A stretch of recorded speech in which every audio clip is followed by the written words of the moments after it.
Welcome into NFL Kickoff Live. This will be the best 2 hours of football talk every single Friday. We'll go around the NFL, talk about every team and every game, and we'll get local insight you can't get anywhere but right here on Locked On. I am your host, Tanitra Batiste. Alongside me is Jarvis Davis and Kyle Krabs. Let's go straight to Thursday Night Football, where the Giants did their best to keep up, but sorry, just couldn't. The San Francisco 49ers remain perfect in 2023, beating the New York Giants in prime time 30-12 Thursday night. Hey, everybody, I'm Brian Peacock, host of Locked On 49ers.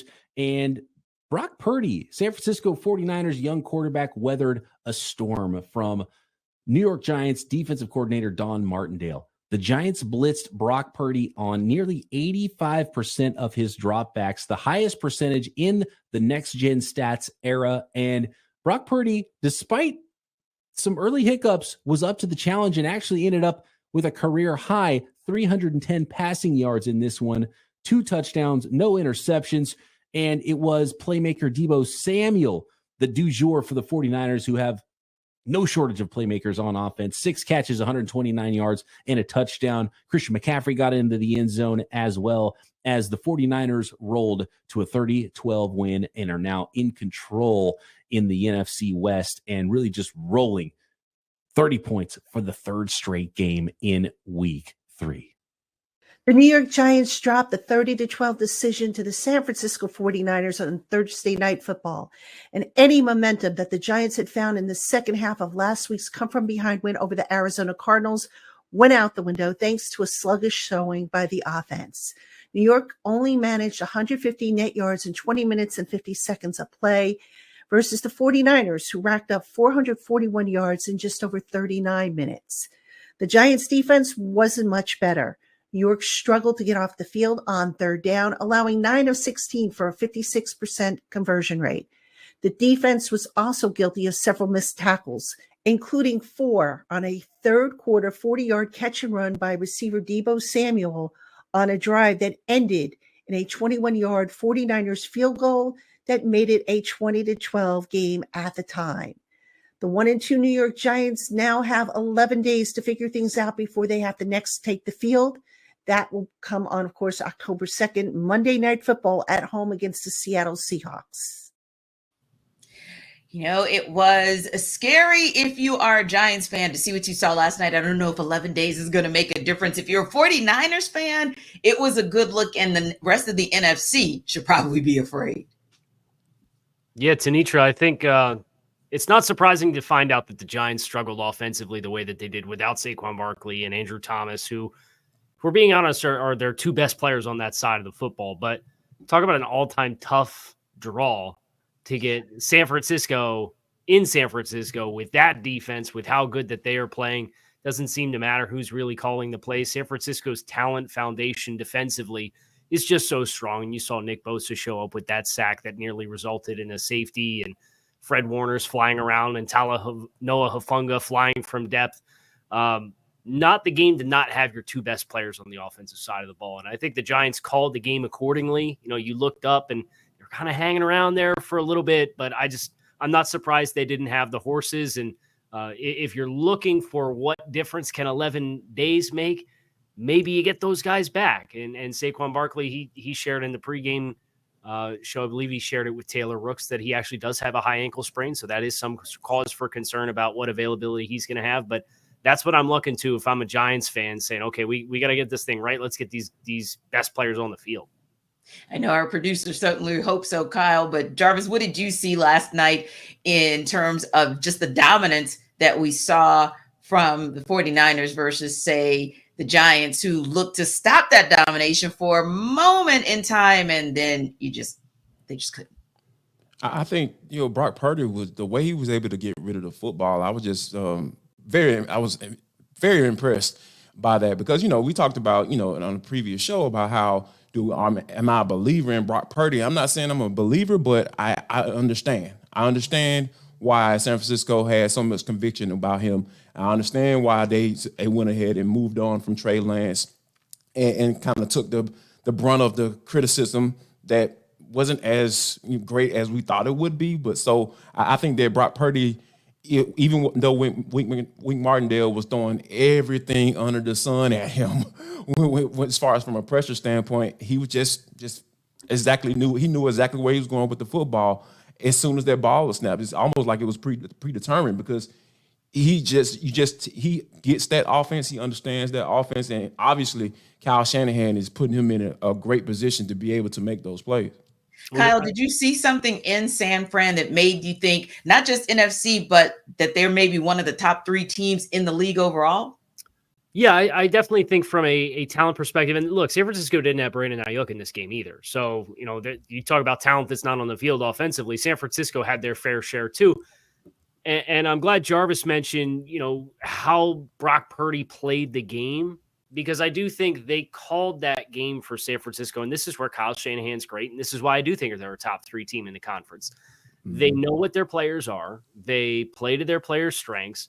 Brock Purdy came out kind of hot. He was missing some throws, and they dialed him back in. They called some screen passes. They got the ball easy into Deebo Samuel's hands with manufactured touches. They got it into Christian McCaffrey's hands with manufactured touches. And then next thing you know, Brock Purdy's throwing hot against pressure on a speed out in the end zone to Ronnie Bell for a touchdown. And it's that encapsulation of they put the bumpers on him when they need to, because he's still a young player. He only has 8 career starts. But then you see these flashes where it's like he gets the offense. And it doesn't always look pretty. It's not always perfect. But it's what we talked about last week, where you in a vacuum doesn't really matter so much as you amongst what your team is trying to achieve offensively. And I think the fact that Brock gets it with the offense does have me in a position to say, this is probably a top 2 team in the NFC conference. And then you look over at the other side of the fence. I do think right now this is a top 3 team. Now it's a marathon, but I'd put them in that stratosphere right now. Absolutely. Now, Jarvis, when something that Kyle made a good point about, when you look at the team in all fairness, and you look at the game in all fairness, yes, the Giants didn't have Saquon Barkley, but 49ers didn't have Brandon Ayuk, and you look across the entire league, and there are some issues all the way around when it comes to injuries. We, of course, heard, I believe, I'll say the biggest injury, maybe because of how well they're playing as a team, would be Trevon Diggs with the Cowboys. But we're also looking at 2 rookie QBs and Anthony Richardson in concussion protocol, and now Bryce Young going down. So early in the season, so many injuries. Is that something that really has you kind of scratching your head and kind of wondering if that's really going to be one of the big factors in determining who ends up on top at the end of the season? I mean, I think it's always been like that. I just think that, being that all of these injuries are happening so early on, I feel like, it's a little bit overstated, I believe. But I think just as to a reason why, here's my scenario. How about the fact that they don't play real football until game 1? They barely hit in practice, if at all. And then a lot of teams, or even down here in Atlanta, Arthur Smith, played the starting offense for 17 plays. How can you get ready to play football by practicing football? You get ready to play real football by playing real football in those real games when the quarterback can go to the ground. The quarterback understands that is the opposing defense, and he can put me on my behind if I don't get rid of this rock. So I think that being able to, get into a rhythm, not only just to be able to establish a rapport with wide receivers and defensively, that's why you see the defenses are getting off to a pretty solid start because, those guys are able to just, you get down there and you go. But if you're not experiencing those hits, experiencing those things through 4 quarters, your body isn't going to be used to it. So I think that's kind of what we're seeing right now when you're talking about all these guys getting injured and everything like that. And so many guys are having to step in and like a Bell, a late round draft pick out of Michigan. He has to come and step in and be that guy because guess what? He played a lot during the preseason because rookies got to play because you got to make the club. So I think that's why you see some of those guys, some of these names we never heard of, or like Puka Nacua up in with the Rams. Those guys are stepping in and making plays because they've been playing. They've been playing real football. So I think that's what we're kind of experiencing at this moment. And the NFLPA will probably have a little something to say about that. We've already heard a little chirping about it as it relates to conditions on certain football fields being an issue or a concern as well. So we'll be following this story throughout the rest of the season. Now, listen, in New York, they're following the Jets to see if the Jets are going to jet. We'll talk about it in a minute. But first, Jarvis, let's talk game time. All right, folks, y'all listen up. I'm going to tell you about some game time, man. You know, you talking about all that planning and stuff. You know, your wife trying to say, hey, we need to plan 2 weeks ahead so we can go to the game and get some tickets. Bump all that. I need you to go to game time because wait till the last minute and go get these tickets. They're going to, I promise you, they're going to guarantee you some great deals because the tickets are right up to the day of the event, right? And you can get exclusive flash deals on tickets for football, basketball, baseball, concerts, comedy, theater, and more. So, yeah, you can go to the game, get you some really good tickets, and then you can, you know, sweeten the deal, sweeten the pot with your wife and say, hey, baby, I'm going to get these theater tickets right here. And we're not planning that either. You know, we being spontaneous. You know, that's how you sell it. So, yeah, I need you to go to Game Time, guys. And here's what all you need to do. Download the Game Time app, create an account, use the code LOCKEDONNFL for $20 off your first purchase. Yes, you heard that correctly. $20 off your first purchase. Terms apply. Again, create an account and redeem code LOCKEDONNFL for $20 off. Go ahead and download that Game Time app today. Be spontaneous. Get some cool points with your wife or your spouse or however you get down. And get those last-minute tickets. Lowest price, guaranteed. Now, Jarvis and Kyle, do you remember what you were doing on December 27, 2015? I know I don't, but Jets fans probably do because that's the last time the New York Jets beat the New England Patriots. Jets, of course, don't have Aaron Rodgers, but do they have enough to finally beat their division rivals? Well, John Butchko from Locked On Jets and Mike Dabate from Locked On Patriots break down if they see the streak ending this week.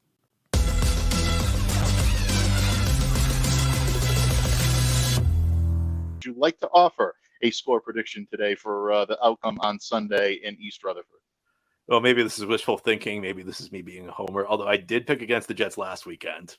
I picked for a closer game than they got, but I do think the Jets will win this game. I think that they'll finally break this long losing streak that they have against the Patriots.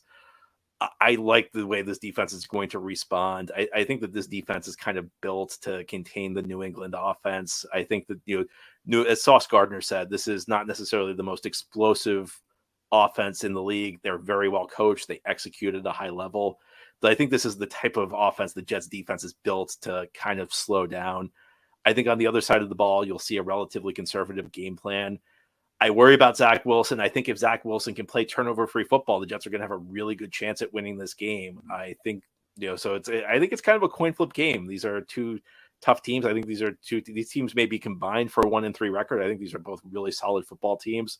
I mean, look at the opponents they've played so far. Can you have a tougher schedule than these two teams through the first 2 weeks? Patriots getting Philadelphia and Miami, Jets getting Buffalo and Dallas. I think these are two quality football teams that will be in the playoff race. I think the Jets will still be in the playoff race near the end of the season, even without Aaron Rodgers. I think the Patriots will be right there. I think that the Jets figure out a way. I think Zach Wilson finally avoids the big mistake. So I'll take the Jets 17, the Patriots 14. I think it's going to be a low-scoring game. I'll definitely take the under on that. I think the Jets eke one out at home. Folks, this is the fourth year that John and I have been doing crossovers together, and you can tell we think alike and share half of the same brain. I also have this game going 17-14 because I do think it's going to be a defensive slugfest. I'm going to pull out the homer card on this one and say the New England Patriots pull this out. And the reason I do believe that is because I think the Patriots are going to win the turnover battle this week, and I think that's going to be key for them to be able to move forward and try to salvage right now what a season could be. If they're 1-2, all of a sudden it gives them a little bit of life. 0-3 in this division is really, I think, the kiss of death. And New England knows that their backs are up against the wall. And I think they're going to have everything in their arsenal at their disposal this weekend, and they're going to need it. That means that Mac Jones is probably going to play a very conservative game, trying to hit the inner part, the intermediate areas of the field. Short passes down the field, lead the receiver under the defense where they can get it, and then get yards after the catch. They have to use the run to be able to open things up. they're going to have a very difficult time against this defense, who I think guys, especially in that secondary, like Sauce Gardner and DJ Reed, are going to really make things difficult on the Patriots pass catchers, especially deep. So it's going to be imperative for the Patriots to win the short game battle. I think they do it, and I think they pull this one out 17-14. But like you said, John, this is a coin flip. It would not shock me to see it go the other way. The Jets have an extremely talented team. Aaron Rodgers or no Aaron Rodgers, this is still a formidable matchup for the New England Patriots, and one they have to be very, very careful for, because the Jets can take it to you in so many different ways. And interestingly, both of these teams, we're going to see a lot of punts on Sunday. Both of these teams in the last 2 years have won a game on a punt return touchdown. Now, not such a pleasant memory for the Jets, because it happened when these two teams met last year, but week one, the Jets won on the Xavier Gibson punt return touchdown. So special teams could be an X factor in this one, Mike, as it always is when these teams meet. Absolutely. Just ask Brendan Schooler how important special teams were. The only reason why Patriots fans have any smiles this week is because of that move around the edge to be able to block Jason Sanders' field goal attempt last week. The Patriots always have a wrinkle up their sleeve when it comes to special teams, and the Jets are very well coached in that area as well. Great X factor, John.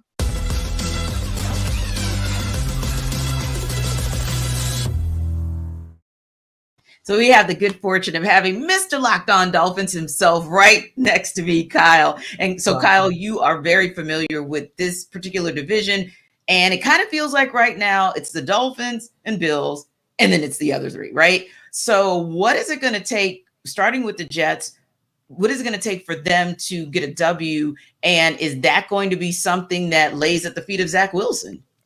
I just need 1 minute, if you don't mind, to fully bask in Mike of Locked On Patriots talking about, as the Patriots, a consolation prize of smiling over a blocked field goal in a loss. What a time to be alive. Wow. But I digress. Absolutely. Denitra, your question was about the New York Jets and their ability to win the football game. Zach Wilson needs to not do the things that Zach Wilson has done pretty much any opportunity he's had since he came into the NFL. So I know the optimism was, well, Nathaniel Hackett and Aaron Rodgers, and they've remade and fixed Zach Wilson. Why watch Zach Wilson go 12 of 27 and throw 3 picks last week? So at the end of the day, the New England Patriots play a very specific brand of football, which is we are close to the vest and we will let you beat yourself. The Jets can't beat themselves. So can you run the ball? What's the status of Dwayne Brown at left tackle? We don't know right now. You need to run the ball. You need to be able to give the ball to what you paid Dalvin Cook to come here to do, what you drafted Breece Hall to come here to do. You guys have to run the football and turn this into a grinded out game, because I do think the Jets have better defensive talent. The Patriots are really banged up in the secondary coming out of that week 2 game against Miami. I think if you're able to run the ball, the Jets have better healthy and available defensive personnel. But if you play field position and get caught up and try to do something or be something that you want it to be, but you can't be because Aaron Rodgers is hurt, the Patriots are exactly that team that is just going to lie in the grass and wait. And then when you let your guard down or you try to do something ambitious, they will jump on you and they'll probably win the football game because. Now, Jarvis, it sounds like KC is saying, don't leave this game at the foot of Zach Wilson, but should the Patriots and Bill Belichick count on Mac Jones to be the one to get it done for them? No, not really, to be honest with you. I think that Ramondre Stevenson is more than capable of carrying this team to a win, because at the end of the day, like, Bill O'Brien brought some stability to this offense. What? Did I just – wait, Bill O'Brien? Bill O'Brien and did I just say that? Yes. Like, how does that go together in the sense? But I think that given what they were dealing with last year, and I ain't going to even mention the coach's name, we already know who we're talking about. A first-time offensive coordinator, play caller ever, getting the opportunity to call plays for a young quarterback. I think that was just the worst situation Bill Belichick can put his quarterback in, and I don't think enough people have said that, just from a general manager standpoint. So I think that, this game is going to be a grinded out. I wholeheartedly agree with Casey. This is going to be a grinded out, pounded out game. And I wouldn't be surprised if they don't combine for more than 30 points in this game, because this is going to be something that, the Jets, Robert Saleh, he understands who Zach Wilson is. he's going to make sure that Nathaniel Hackett doesn't put this game in the hands of Zach Wilson. And I think know for a fact that Bill Belichick is not going to put this game in Mac Jones's hands, and he's not going to allow Bill O'Brien to do that either. So I think this is going to be something that it might be a game-winning punt returns that actually who gets the dub in this one. Indeed. Now you're looking at not putting either one of those teams and getting a W at the feet of those quarterbacks. But other than last week and the week before, anytime anyone would have said, put the game on the line and give the ball to Joe Burrow, everyone would have said that's a dub for the Bengals, right? But this season, it has been a struggle for Joe Burrow that is really a head scratcher, if you will.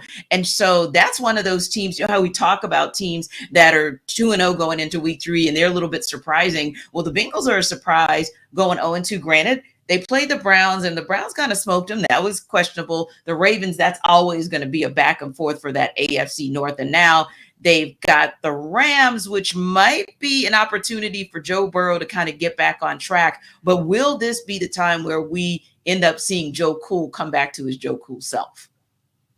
Well, I guess what's tough is he re-aggravated the calf. If we didn't have to deal with that re-aggravation, I'm looking at this game and I'm feeling, really good. You might get a lot of points in this game, but I would expect the Bengals to outscore the Rams just based off of that depth chart right now is Aaron Donald and Ernest Jones and a bunch of first and second year guys, right? Like they got a ton of young guys on that depth chart. And some of them are playing really well, but they're still inexperienced versus the chemistry that you would expect Cincinnati to have. But JD talked about in the first segment, Bengals, Joe Burrow didn't play. He didn't play the entire preseason. He missed almost all training camp with the calf strain, had to get carted off. We were all freaking out about that. Yeah. And I think it's just another testament to that. And you feel for Joe because he had appendicitis one year in the preseason. And it's just always been something for Joe coming into a year. So I don't think that we're necessarily in uncharted waters with a timing, chemistry, ball placement, not a lot of exotic scheme, but really just we're going to bank on our chemistry with quarterback and wide receivers, getting that reignited, and that's how we beat you. That's usually what they do, and not having the time. I'm not surprised with that, but is Joe Burrow going to play? What are the Bengals signed Reed Sinnett as a potential backup quarterback if Joe Burrow can't go. And, as I'm sitting here really trying to wrap my head around that, if Joe Burrow doesn't play, I can't pick the Bengals to win the game. We just don't know. You really can't. You really can't because DeMar Chase and T. Higgins really, they don't have that chemistry with whether it's whomever it is, a guy not named Joe Burrow, right? Could be Jake Browning as well, I think is on their depth chart. But here's one of those situations where normally we would not say that it's going to be Joe Mixon. We wouldn't say that it's going to be the run game that's actually going to save the Bengals. But in this case, Jarvis, I feel like Joe Mixon in that run game, they're going to have to really step up and do some things because you're not going to be able to count on, definitely if Joe Burrow doesn't go, you're not going to be able to count on somebody that just walked into the practice room a couple days ago and is just now starting to catch up on schemes through films, etc. And it's going to need, the Bengals are going to need that defense to step up. Yeah, and I think it starts with running the football, right? Because that offense didn't get going, early on until they started giving the rock to Joe Mixon, whether it be passing to him out of the backfield or just handing it off to him. Because Joe Mixon is a very good running back. So I think that, I get all the, the pretty weapons all on the outside, Jamar Chase and T. Higgins and Tyler Boyd. You brought in Irv Smith at tight end. Yeah, that's all cute. That's real cute. But at the end of the day, when things are slow, when things are not working out how you want to in the passing game, you can always count on that running game, especially when you have a guy of Joe Mixon's ilk back there waiting to put that ball in his hand. So I think that, if they are able to, get, whether or not Joe Burrow plays, they still need to make sure they are implementing Joe Mixon into this offense because here's the thing. That is what's going to ease him into the season. Like Casey mentioned, you have those instances where he's always dealing with something coming into the year. How about handing that bad boy off? and he won't have to take that many hits, and or give him to him in a play action, or give him to him some screen, give him some easy throws, get him going, and then you start going up top to your pretty guys outside on the outside of the those hash marks. So I think that, you know, if they're able to get that running game popping off, I really feel like they'll have a chance. But if Joe Burrow doesn't play like everyone has said on this show, yeah, I don't know what that offense is going to look like. No clue whatsoever. Sounds like we don't know. Can I jump in real quick? Yeah. So here's my concern with getting the running game going for Cincinnati. And I agree with you, JD. They're in 11 personnel 90% of the time on first down. They're in the shotgun 97% of the time through their first 2 games on first down. Yeah. Like, if you're going to do that, and I agree, you got to change some of what you're doing. You got to get up under center. You got to get some heavier personnel out there so that you can create gaps in space. Because if you're going to go spread 11 personnel and you're going to have on one side of the formation, it's just a split out slot wide receiver, you're not putting any structural stress on the defense. Right. And they're going to play nickel, and you're going to try to go 5-on-5 plus a tight end to fit a 6.5 man box. And that's just such a hard way to run the ball. I will be looking for what does 1st and 10 look like for Cincinnati. And if you get out of 11, and that's their DNA. They did that all year last year too. But if you're going to get this thing going and you're going to be a little bit more balanced, you have to change something with how you are putting personnel out on the field.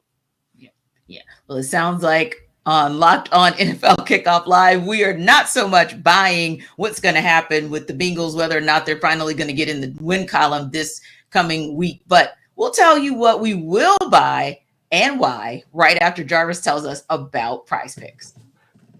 Hey guys, Jarvis Davis here for Prize Picks. What I need you to do, let you know that Prize Picks is the most fun I've had winning up to 25 times my money this football season. You just select 2 or more players, pick more or less on the projected stats, and place your entry. If you think that Jamar Chase is going to get off and you're not trying to hear what we're talking about as far as that passing game and they need to sling the ball all over the yard, hit the over on Jamar Chase. Go ahead and you know, put some money down. Put some money where your mouth is. And all you got to do, like you said, is test your skills, because this is the most exciting way to play daily fantasy sports. If you have the skills, you can turn $10 into $250. You can turn $20 into $300. You can turn $35 into $700. Whatever. Just go to prizepicks.com. Here's what I want you to do. How do I play, Jarvis? Calm down. I got you, man. Come on, I got you. It's your boy. Go to prizepicks.com/LockedOnNFL and use code LockedOnNFL for a first deposit match up to $100. Yes, you heard that correctly. All you got to do is go to prizepicks.com/LockedOnNFL. Use code LockedOnNFL for a first deposit match up to $100. I'm telling y'all, Prize Picks, it is the daily fantasy sports made easy.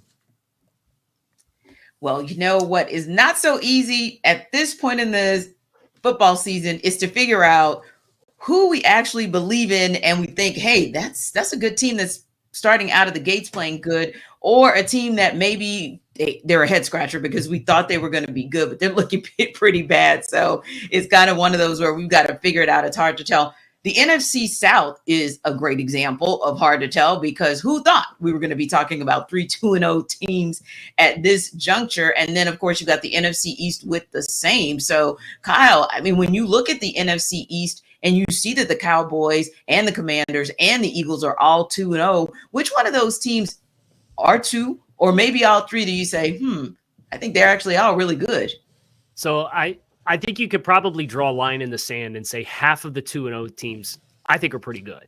And then I think there's the other side of the line in the sand is teams that you look at and ask yourselves, okay, well, who have you played? And you look at Washington, and they eked out a win that they had to come back from behind, or needed a defensive touchdown to beat the Arizona Cardinals, who are widely considered the worst team in the league, and needed a stopped 2-point conversion with the defensive pass interference while also coming back down from 18 points in the first half to beat the Denver Broncos.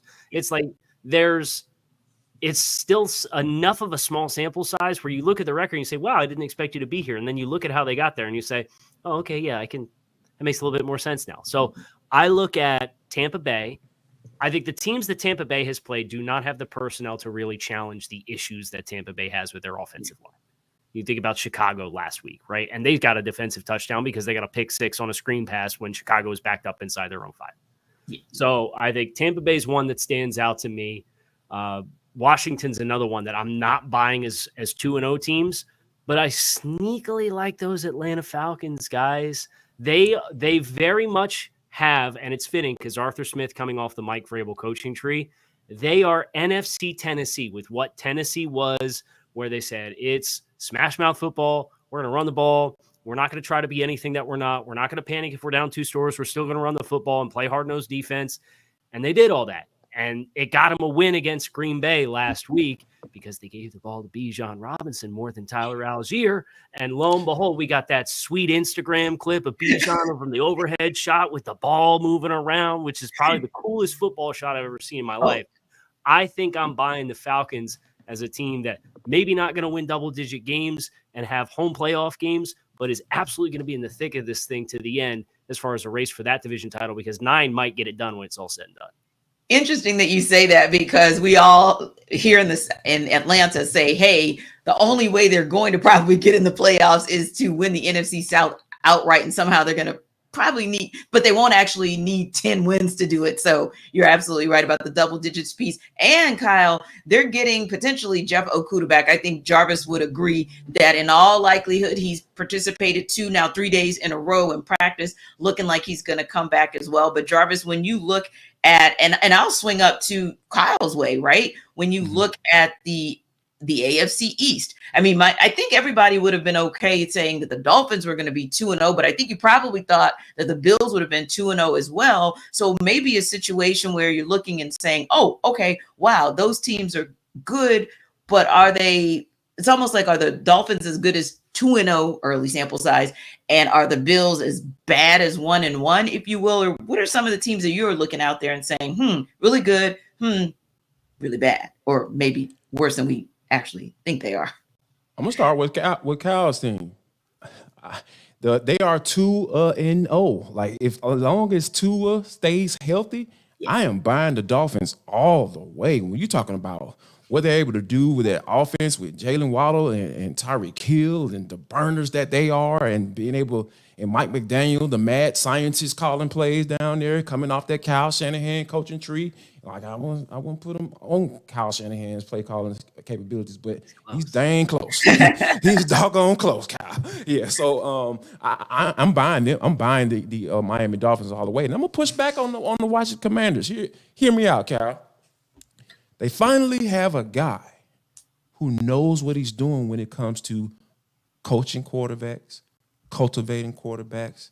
Eric Bieniemy is finally going to get his just due this year, as far as from a play caller standpoint, because a lot of people don't want to give him credit because Andy Reid, he has the big old sheet, and Big Red out there just calling plays and doing his thing, and I kind of get that, but I think he went to Washington Commanders specifically to prove that, hey, I know what I'm doing when he calls plays, and I feel like he's putting Sam Howell in a good position to be able to do that. And also, to go along with that, we talk about the surrounding talent. We talk about the San Francisco 49ers and how Brock Purdy has all that talent on offense, and they have a bevy of talent on the defensive side of the football as well. The Commanders got that too. It's specifically up front. Montez Sweat and Deron Payne. Deron Payne is out here just mauling folks. He's just having an amazing season. It's funny how cats continue to play once they get that fat check, and he is just out there like, yes, I am worth every penny. So, yeah, I think that when you have a team that has been so inept at that offensive position, on the offensive side of the football, and you have a defensive-minded head coach, I think that Eric Bieniemy is going to get his shine on this year, and I think you're starting to see the benefit of that early on in the season. I think Eric's biggest test, and I agree with you, I think he's done an awesome job from a scheme perspective, is the personnel up front on the offensive line, where Andrew Wiley was kind of the big acquisition to play right tackle for them, and you look at some of the personnel, whether it's Charles Leno at tackle or they had the upheaval at guard and it's Cosme and Sadiq Charles and Nick Gates at center. We're going to find out in the next 2 weeks because they play the Bills and then they play the Philadelphia Eagles. Agreed. So that for me is if Washington can pass the test and block up front the next 2 weeks and allow the scheme and the plays to develop for Sam Howell to execute it, then I think even if they lose both games, I could come back in 2 weeks and say, hey, they blocked them up better up front than I thought they would. They were able to put points on the board. I think I'm buying this team long term. But I just look at that. It's that age-old question of like, can you coach around the limitation on the offensive line, which is how I perceive them right now based off of what we have off the sample size. Because you look at Arizona and you look at Denver and you don't really see the disruptors that potentially could derail a game plan. Indeed. So I think we all agree on what we think about those 2-0 teams, but let's switch it up to 0-2 teams. The Los Angeles Chargers, 0-2. They're traveling to face another 0-2 team in the Minnesota Vikings. The Chargers are the 1.5 point underdogs in that one. So here's David Drogmeyer to sell you why the Chargers will cover that spread. The Chargers have had a really tough start to their 2023 season, obviously starting 0-2. But they are a desperate football team, and they are going to get back into the win column this Sunday, and they will cover the FanDuel spread of 1.5, and here is how they are going to do it. The Minnesota Vikings, they're a one-dimensional offense. They do not run the football. So that means you got to allocate all your resources to stopping the pass and stopping that very lethal threat of Justin Jefferson. Justin Jefferson is on an absolute tear, and so the Chargers need to make sure they know where he is at all times. I believe they will allocate those resources to stop him. I believe they will have a safety hanging over the top.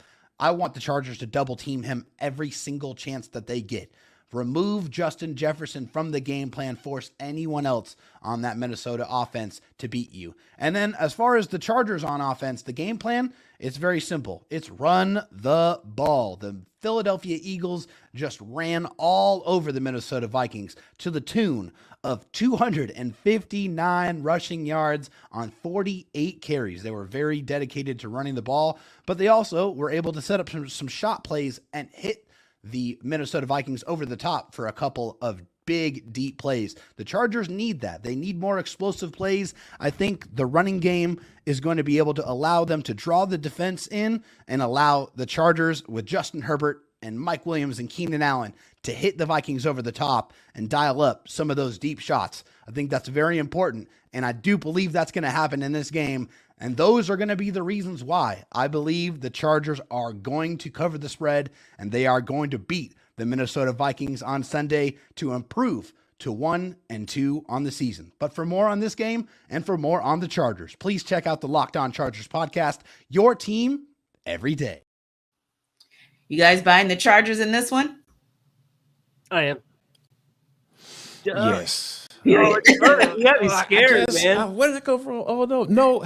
Here's the thing, man. Like I really feel like this is a must-win game. Now, I'm not trying to be dramatic and everything. For both Jarvis or I think it's a must-win for the Chargers for sure. Okay. Because Brandon Staley has to be on the hot seat because you talk about the weapons. Justin Herbert, everybody can probably potentially agree that it's a generational quarterback, right? You know, and then you have the weapons on the outside with Mike Williams and Keenan Allen, and they're able to put up points, but Brandon Staley is a defensive-minded head coach, and that defense just hasn't been anything worth speaking of. And I really see this game turning into a shootout because we all know when the Minnesota Vikings just traded for Cam Akers, and now they try to see the value of a running back or having a capable running back. Now that's okay. Now you're trying to do that. Now you understand, and by letting Dalvin Cook and cutting down Cook. So I think that all of those things are factors that I really feel like when you're in a situation where you have all this talent and everybody always says, hey, if I'm starting a team today, that position is going to be QB. And the Chargers have a quarterback. They have a guy that is more than capable than winning some games for them, but they just haven't been able to figure it out. It's just been so weird with this team. And I think Brandon Staley is going to ultimately fall on the sword for it. And Casey, I thought that was interesting as well, where we're talking about the Chargers, right? And we're talking about the fact that we all agreed. We think that's the team that is in a must-win situation. We think that's the team that's going to get it done. But David didn't really talk a lot about Justin Herbert as being the catalyst for the Chargers getting it done. I thought that was interesting. Yeah, especially because I look over at the other side of the ball with Minnesota and what they have in the secondary. They don't have a lot of talent there. And Brian Flores likes to play a lot of high pressure. And you saw that against Philadelphia, where they're mugging linebackers up in gaps. They got 6 guys on the line of scrimmage. And then you're trying to play one-on-one down the field with A.J. Brown and Devonta Smith, and you just don't have the guys in the secondary to do that at a very high level. So while it disrupted Philadelphia at first, Philadelphia eventually said, okay, we're going to come out in 12, and we're going to run the ball down your throat. And they didn't change what they were doing defensively. So if I'm the Chargers coming into this game, yes, I want to be balanced because I don't want Brian Flores to be able to tee off on me with their pressure schemes. But I am looking to really take advantage of the matchups of who's covering Mike Williams. And if you double Mike Williams, I got Keenan Allen, okay? Yes. And then if you're doubling both those guys, then I'm going to run the ball. And I'll run it right down your throat like Philadelphia did because they've got the offensive line to do it, even if Austin Eckler doesn't play. I know he's dealing with an ankle injury. Right. I think there's enough talent disparity on the outside for the Chargers when they have the ball that there's no way Minnesota should be right with consistency for 60 minutes. Now, I think there's another game that we can talk about that, again, we'll probably all agree on who's going to win, but the spread is interesting. The Chicago Bears are 13.5-point underdogs to the Kansas City Chiefs heading to Arrowhead this weekend. And here's Lauren Cox of Locked On Bears to sell you why the Bears will cover the 2-touchdown spread. The Chicago Bears will cover the spread against the Tampa Bay Buccaneers because they know what the Buccaneers are going to do to try and stop them, and there's a lot of pressure on this Bears team to bounce back after a very disappointing week 1. We all know that Todd Bowles is going to blitz Justin Fields. We've seen the Buccaneers do it in previous matchups with the Bears, and we saw them do it a bunch in week 1. It's the way to try and get in Justin Fields' head. There's no mystery here. So then they can know what to do to try and counteract that. They can get rid of the ball more quickly. They can try and roll the pocket away from the blitz. They can leave extra players in to pass protect and can help get this offense back on track, knowing what the defense is going to try and do to get after them. On the other side of the ball, they know they want to go deep with Mike Evans. They know Chris Godwin's going to work underneath over the middle, try and use his route running ability to their advantage. And it becomes an easier time to try and stop them, force them to beat you with some of their lesser weapons on offense. And the plan is there for the Bears to put together, at the very least, a game plan to cover the spread, if not try and get in the victory column this week. There's certainly a lot of pressure on this team to play better after disappointment across the board last week. It felt like they came out not exactly unprepared, but just not executing at a high level. A lot of self-inflicted wounds, mistakes where they felt like they beat themselves just as much as the Packers beat them. That can be a little bit easier to clean up than just going out there and feel like, we're no good. Well, no, it's a little bit more complicated than that. They can be better than what they showed last week in week 1. And the Buccaneers are certainly an opportunity for this team to try and get their season on track. It doesn't mean they're going to fix everything and look like some kind of offensive juggernaut and big time playoff contender, but they've got a great opportunity to cover the spread against a Buccaneers team that may be a little overconfident after beating the Vikings in week 1.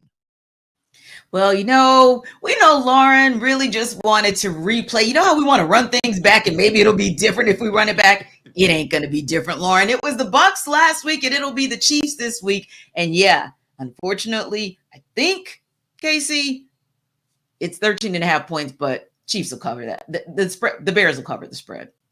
I'm not sure that the Bears will cover the spread. I'm going to be honest. You don't think so? Okay. There is not a worse unit for unit mismatch than Kansas City with a top 5 offensive line against Chicago's defensive front. Chicago they have 189 rushing yards through 2 games with Justin Fields at quarterback. The entire appeal of Justin Fields, and he said this week, I'm going to just go back to playing ball, right, and try not to internalize so much of what's being directed at me. And there was a whole circus that was made for 3 hours over that comment before he talked to the media again after practice. At the end of the day, what Justin Fields and what the Bears did well last year for Justin Fields was they got really exotic quarterback run schemes. And they said, look, we got a powerful runner, 240-pound quarterback that runs a 4.3. we can run the ball, option-oriented run game, put defense in stress, and really try to out-gap you in the run game because we have an extra hat because we're running the ball with the quarterback. When you don't do that and you try to do what Chicago has been doing this year, you're taking away the best part of what makes Justin Fields Justin Fields. So unless you're going to go back to that, which I have no confidence that they will, Yeah. and then I look over at the other side of the ball, I don't see any reason how you stand up against Kansas City with their offensive line. So that, for me, I look at both sides of the ball, and I think Kansas City's got a good advantage. And 13.5, I'd probably take Kansas City cover. I would. Yeah. I wholeheartedly agree because here's the thing, man. It is the Bears are a dumpster fire right now. You got the defensive coordinator may or may not have had his home raided by the FBI, resigning, and like you said, like Kyle mentioned, talking about the Justin Fields and getting back to myself, and it's too many players, it's too many voices in my head, and I just need to get back to being me. And it's just this dude just going through it mentally, Yeah, like bless just his the face of your organization, Polo. Just bless his heart. Just bless Justin Fields' heart right now. I think it's just too much going on in order for to get this out. Because let's take it back to last year. Like we were having this same conversation, Kyle, last year about using this dude's talent. Yeah, he could throw the rock. No, don't get me wrong, but one of his best assets, if it's not his best asset, is running that bad boy and using that, because that is a tool that you can use to take advantage of the defense if your passing game isn't up to par. And he didn't have any weapons last year. You know, they traded a second round pick for Chase Claypool, who has just been awful since he stepped into Chicago. So I think right now it is just we're having the same conversation about Luke Getsy trying to figure this thing out. It took him 7 games to do it last year, and they finally was able. You saw some of that greatness that they were able to take advantage of by using his legs to be able to run the football. And you talking about 189 yards 2 games in? That is absolutely ridiculous. And you got a running back in Roschon Johnson that you need to use more as well. So it is so. If they had that game plan right there by running the football, I feel like the Bears could cover. They could cover, but they're not going to do that, because that's why I feel like the Kansas City Chiefs, they're going to easily cover this 13.5 point spread. Yeah. And I have to agree and kind of check myself, because I was thinking, wait a minute, did I say Bears? Nah, I meant Chiefs. So let me just be clear. I think that the Chiefs are going to be just fine covering that spread. It'll be interesting to see, though, how this goes down, because, I think even more so than covering the spread, it's what's going on internally with the Bears, and whether or not how they're gonna make it through this entire season is a bigger deal for them. Now you look at the Denver Broncos, another 0-2 team, and not so much internal issues. It's almost like they just can't get it done and close out at the end of games. They're headed to South Florida, so they're going to have a serious test with Kyle's team, the Miami Dolphins. The Broncos are 6.5 point underdogs. Cody Rourke of Locked On Broncos, however, is here to tell us why the Broncos will cover that spread. This is Cody Rourke of Locked On Broncos, and the Denver Broncos head into Week 3 Sunday showdown in South Beach against the Miami Dolphins as 6.5 point underdogs, according to our friends over there at FanDuel Sportsbook. So why do I think that the Broncos will cover the spread here against the Dolphins? Well, let's take a look at maybe some circumstances here through the first 2 weeks of action. When you look at where Denver's offense is at with Sean Payton and Russell Wilson, they're 3rd in the NFL in plays per drive and yards per drive. They're 1st in the NFL in points per drive. Now, granted, sitting at 0-2, something doesn't add up here. And we saw the Broncos collapse in Week 2 against the Washington Commanders. Denver can put up points. The offense is better, though they went through a little bit of a stalwart last week against the Commanders from the second quarter until a little bit late in that fourth quarter, where they came back and had the Hail Mary there. Denver has the pieces and they have the tools, but it's about establishing balance on the offensive side of the ball here. And I think the number one thing that we've seen, Denver's offense going against the Miami Dolphins defense, now coached by Vic Fangio, former head coach of the Denver Broncos, and former Broncos outside linebacker Bradley Chubb playing there, is they love to pressure and they love to force offenses to throw the ball short. They rally and tackle. Denver capitalized on downfield plays last week against the Commanders, and then they went away from it entirely. You have to dictate the pace here. And I think if the Broncos offense can continue to maintain the efficiency that they've had on the offensive side of the ball, they will cover the 6.5-point spread here this week against the Dolphins. I think the bigger question in the wild card is, can Denver's defense, which is right now one of the bottom-ranked units in the NFL, can they find a way to mitigate the big explosive plays from Tua Tagovailoa and Tyreek Hill, Raheem Mostert in this game? That's the question here. But if Denver can do things offensively in the way that I think they can, they will cover the 6.5-point spread.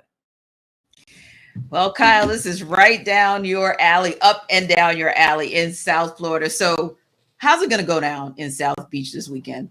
I am very encouraged by the way that practice has gone for the Dolphins this week with Teron Armstead, who didn't play in the first 2 games as a high-priced offensive tackle. I know y'all in Atlanta know him really well from his time in New Orleans. Oh, yeah. So Teron, Mike McDaniel said today, optimistic for him in week 3. Jalen Phillips did not play on Sunday Night Football with back spasms that he suffered on Friday's practice. He's good to go. He's going to play. Jalen Waddle practiced today in red non-contact. He's in concussion protocol, but he practiced today, and he was a part of the stretch. So it would seem to be he's in phase 4 of concussion protocol. There's a chance that he clears and is able to play in this game as well. You look on the other side, Justin Simmons didn't practice the first 2 days. He got shook up with a hip injury. I just think the personnel trends plus Denver, high altitude coming to 95-degree heat index, 1 o'clock p.m. kickoff. Miami's wearing their whites. There's a whole lot of layers here that you piece it all together with that defense that Cody talked about with the Broncos.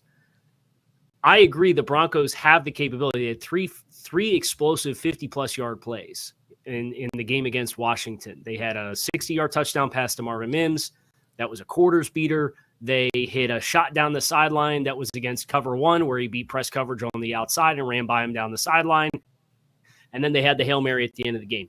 The Dolphins have allowed 3 completions of 15 yards or further down the field through their first 2 games, and they played the Chargers. So if Vic decides you're not getting over the top of us, you ain't getting over the top, period. So I think that's the biggest hurdle is the Broncos, who have been penalized 19 times through the first 2 games that they played. They got to play discipline to be able to string drives together with consistency, and I don't have the confidence that they'll do it. So I would fade the Broncos to cover 6.5. And it's interesting you said that, Casey, because literally as you're talking about it, that was my first thought. Like that team under Sean Payton, no doubt, has been a very undisciplined Broncos team. Meanwhile, the Dolphins are showing themselves to be quite disciplined, and they're getting some of their weapons back, Jarvis. So that should make all the difference in terms of this game and who covers the spread. Yeah, I think that when you look at what Miami, the Dolphins are able to do, like, because when you're building the defense out, like the edge rushes are so important, right? Like when it comes to in the running game, and also when it comes to rushing the passer, when it's time to get home. And when you got guys like Bradley Chubb, a guy like Jalen Phillips coming back, and I absolutely love that cat coming out. I wanted to see him in black and red, but we don't care about doggone pass rushers down here. We like pretty weapons. So, but yeah, that's another whole conversation, Kyle. Sorry, I'm getting in my feels here. But when you look at what those guys are able to do and to be able to take advantage of that Broncos offensive line, I really feel like that's what's going to be the difference in the game, because Russ is cooked, y'all. Can we go ahead and stop acting like that's not the case? Russ is cooked. He's cooked. That's one of the reasons why this hasn't all panned out for Sean Payton. And Sean Payton, yeah, let me stick. We'll get to Sean, but I think that overall, Cody had me all the way up to he said, all they got to do is just be able to stop Tyreek Hill and Jalen Waddell. What? All you got to do? All you have to do, right? One thing that I learned in life, T and Cal, if somebody starts to send off a sentence by saying all you have to do, I normally turn my ears off, because more than likely it's probably going to be come hell high water. You're going to have to be able to say, hey, you know what? I don't know about that. It's going to be a pretty difficult task, and I think that's going to be another reason why I feel like the Broncos will not cover that spread. Yeah, it'll be that'll be an interesting game. That's an intriguing matchup. I can't wait to see what happens. Now, I know you guys can't wait for round 2 from this NFL Kickoff Live crew. But if you're hungry, you probably want to hear first about DoorDash. Let me ask y'all something. Jarvis Davis here for DoorDash. Have y'all just been sitting at the house and saying, you know what? I'm hungry, but I don't feel like driving. I don't want to go anywhere. Guess what? We at DoorDash, we got you covered. All you got to do, they're going to deliver your favorite restaurants, and you can get grocery delivery that actually delivers as well. Come on, y'all. Thousands of grocery stores to choose from. You'll find the best in your neighborhood and boost your local economy with each and every order. We even talking about politics, getting this bad boy going with them. It's easy substitutions right in the app and best-in-class customer support. DoorDash delivers groceries exactly how you want them. Exactly what you want right there to your door. So all you have to do, guys, if it's your soul, you're like, Jarvis, you got me. What do I need to do? All right, here you go. Get 50% off your first DoorDash order up to a $20 value when you use code LOCKEDONNFL at checkout. Limited time offer, terms apply. That's 50% off, up to $20. No minimum subtotal and zero delivery fees on your first order when you download DoorDash in the App Store and enter code LOCKEDONNFL. So don't forget, Locked On NFL for 50% off your first order with DoorDash. Boy, I could use some DoorDash right now, but I won't because we got to start off our number two of NFL Kickoff Live, because it's where you guys are going to get the best football talk every single Friday. We'll talk and take you around the league. We'll talk and take you to every team. We'll talk and take you to every game, any breaking news that seems to come up every Friday for us. So if it comes through, we're going to bring that to you. So the Baltimore Ravens, of course, they've ruled out Odell Beckham Jr. We're looking for some others that are kind of teetering like a Cordero Patterson for the Falcons now. Just a few minutes ago, right here on Locked On, that's the kind of thing you're going to hear from us. Moments ago, we heard this. Then you'll hear from us as well. So I'm Tanitra Batiste. Still got my guys, Kyle Krabs and Jarvis Davis, right here to bring you all the tea. Now, I'm going to give you guys a couple of team names, and I know that nobody said these were the teams that were going to be 2-0 heading into week 3. At least not all these teams, right? Cowboys, Ravens, Dolphins, Eagles, Commanders, Falcons, Bucs, and Saints. Now, we talked a little bit about some of these teams before, but when you bring that group together as the teams that have 2-0 records, there are a couple of those teams that do not belong in the conversation. Kind of like one of these things is doing its own thing back in the Sesame Street days. Which teams actually don't belong in the conversation of good teams who are 2-0? Let's start in the NFC South. How about the New Orleans Saints? Absolutely. Oh my! Shots fired at Ross Jackson. They do not deserve to be in this conversation because guess what? Derek Carr is a loser. 65-79 as a starter in the NFL. He's a okay quarterback, and he came with all this hoopla saying, "Oh, Derek Carr is gonna come save the day." No, yeah, like that game against the Carolina Panthers last week, absolute snooze fest. It took them so long to get that offense going, and we know what the Falcons did to the Carolina Panthers. Carolina Panthers probably going to have the number 1 overall pick, and it's probably it's going to Chicago. So yeah, there you go. That's what the Carolina Panthers are. They are the worst team in the NFC South, and you sat there for a good 2.5 quarters and said, you know what? Hey, we're trying to figure this bad boy out. And guess what? Who's the head coach? Dennis Allen. Don't trust him. I don't trust him. Yes, I love Cameron Jordan. One of my secret favorite players ever to play. The dude is an excellent pass rusher. He's making a fair case to get into the Hall of Fame, but he's up there in age, and that defense matches that, right? Like that the defense is getting up there. DeMario Davis doesn't have that many years left, so I'm not trusting the New Orleans Saints right now. That is a team that I feel like does not belong in that conversation as one of the better teams in the NFL. Well, Kyle, Jarvis chose violence on the Saints. Who are you going to choose violence towards that does not belong in that conversation? Move over, JD. I'm getting in the car with you. Let's talk about the Saints here for a second. I got some numbers for you. No, I do think this team in the grand scheme playing in this division with this defense is probably top 5 defense in football. Okay. So I think they will, kind of like Atlanta, they're going to be in the conversation but do you trust them to run away with it? Here's some numbers for you. 36 points scored against Tennessee and Carolina defenses. That is 25th in scoring offense through the first 2 weeks. They have 1 passing touchdown through the first 2 weeks. That's 29th in the NFL. They averaged 3.4 yards per rush. I know they got some running backs that are banged up, but the offensive production has not been there. That 3.4 is 24th in the NFL. And then you get into the red zone offense. They're 29th in touchdown percentage, getting into the red zone, 3 of 8. Small sample size, but like the switch has to flip. And until it does, I look at New Orleans and it's like your margin for error is going to be pretty small in any given week. And as Derek Carr showed you the last couple years, he's not immune to that game where he makes a couple mistakes and they snowball and they compound and it loses you a game that you shouldn't. So I take all that and then I look and say, okay, you're at Green Bay this week. Then you're home against the Bucs. They got a tough defense. And then you're at New England. And then you have 2 more road games in the next 3 weeks after that. You're going to spend a lot of time in the next month and a half on the road away from New Orleans. And the offense has to click. So that for me is where I'm watching New Orleans and I'll be asking myself, how much am I ready to buy the team? Because right now I think there are some red flags and there's some red tape around how they've gotten to 2-0 that it can't be like that all year.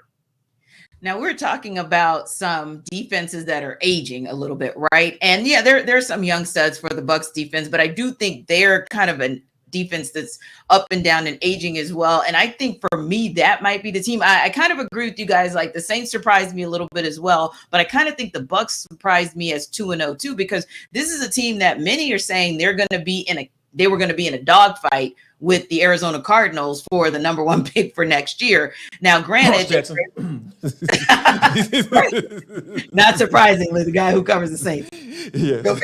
But the Vikings, they held the Vikings to 17 points. That was a little shocking because we know that can be a high-powered offense. Now, they held the Bears to 17 as well. Not so much shocking. Probably more shocking that the Bears actually scored 17 points, if we're real about it. But then they start to really get into the test because they got the Eagles. So we're going to really see what they're made of when they take on the Eagles. It'll be an interesting, and I'm going to use the term loosely, interesting with the Saints. And then they've got something to face with the Lions as well. So we're about to find out just how legit that 2-0 is. That is maybe the team where I feel like they don't quite belong in this conversation as well. Now, in 3, 2, 1, we're actually going to talk about the top 3. We're going to give you guys a little bit of insight into who are those players for Kyle, for Jarvis, and why. But first, Jarvis has to tell you guys, about Game Time.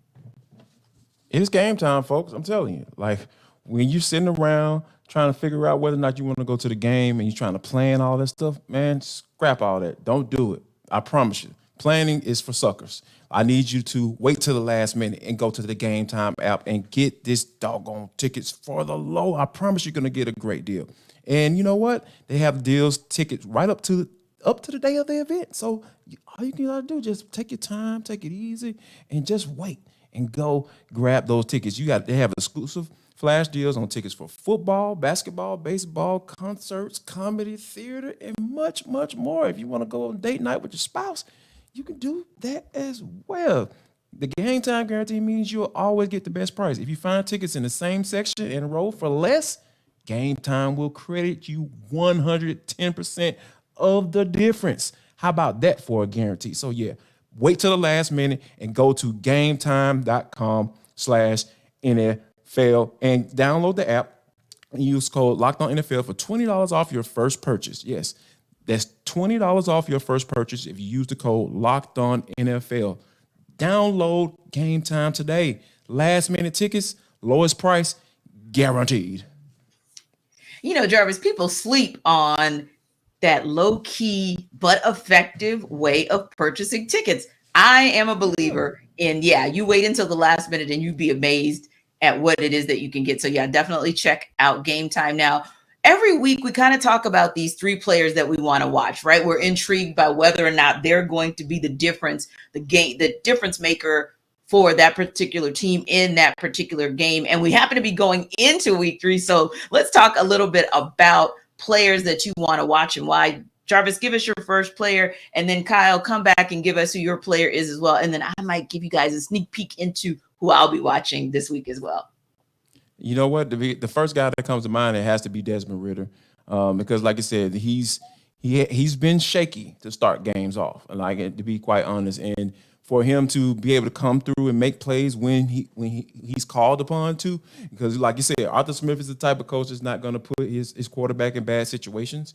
He's going to make sure of that from a play calling standpoint. And he had against the Green Bay Packers, he had a couple dropped interceptions that probably could have turned into pick sixes. So I think this week against the Detroit Lions, going up against the offense that can put some points on the board, Jared Goff, they're going to push that ball down the field when you talk about Amon-Ra St. Brown and having a guy like an explosive player out of the backfield and Jahmyr Gibbs. Those are the type of guys they're going to be able to put the points on the board. And I think that if you get to a point, if your defense gets caught off guard and you get into a shootout, can you make plays? Can you get your team in position to be able to have more points than the opposing team once that clock strikes zero? How about you, Kyle? Who's your guy to watch? I'm going to give you 5 guys, and it's the Pittsburgh Steelers offensive line. Okay. You're talking my language. Okay, language. So Pittsburgh's 1-1. You had the fourth quarter come from behind victory in which you had -7 yards of offense and 9 first downs in the game in the fourth quarter to come back in week 2 against the Browns. This Pittsburgh team is averaging 3.1 yards per carry. They have 96 team rushing yards through 2 weeks. Kenny Pickett is averaging 4.8 net yards per attempt. A good number is 7. So we're like barely halfway there. They have been horrible. They offensively, they got 2 defensive touchdowns last week to get to 26. They've scored 19 points in 2 games offensively against the Browns and the 49ers. You got the Raiders this week. Okay. And the Raiders are averaging about 5 yards per carry given up on the ground. Can you please, and I know Matt Canada is a problem. I hear Steelers fans. I know the talking points there. It's really ugly because it looks like the same thing the 5th time you line up to run it as it does the first time you run it every single week. So I know that the infrastructure of the coaching is not great offensively for Kenny Pickett and company. Right. But all of that to be said, you guys got to figure this out. You guys have to get something going. I don't care if it's George Pickens. Maybe you should try to throw it to Pat Freiermuth, who has 2 catches for 5 yards in the first 2 weeks, is one of the better tight ends in the game.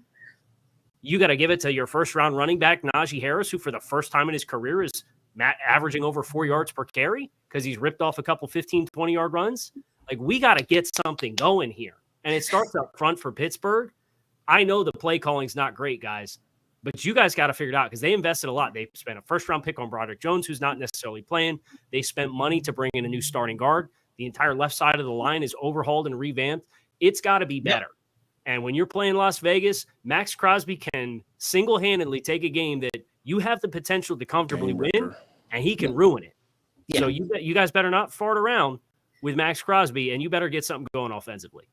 Yeah, I mean, I really am only going to throw some things in there to co-sign because the player I was going to watch was Kenny Pickett. A 19.9 QBR rating. I mean, you might as well just not have a rating if that's going to be your rating. 454 yards through 2 games is still not Kenny Pickett-like with 2 touchdowns and 3 picks. But going back to what we said before, we saw him in the preseason. Mike Tomlin chose to play his starters for a pretty good amount of time when they took on the Falcons, right? And so you're looking at Kenny Pickens and he's, he's firing on all cylinders. Now, to be fair, he was firing on all cylinders with Deontay Johnson and George Pickens. It does make a difference that you don't have him. However, I would agree with you, Kyle, that you do have Pat Freiermuth.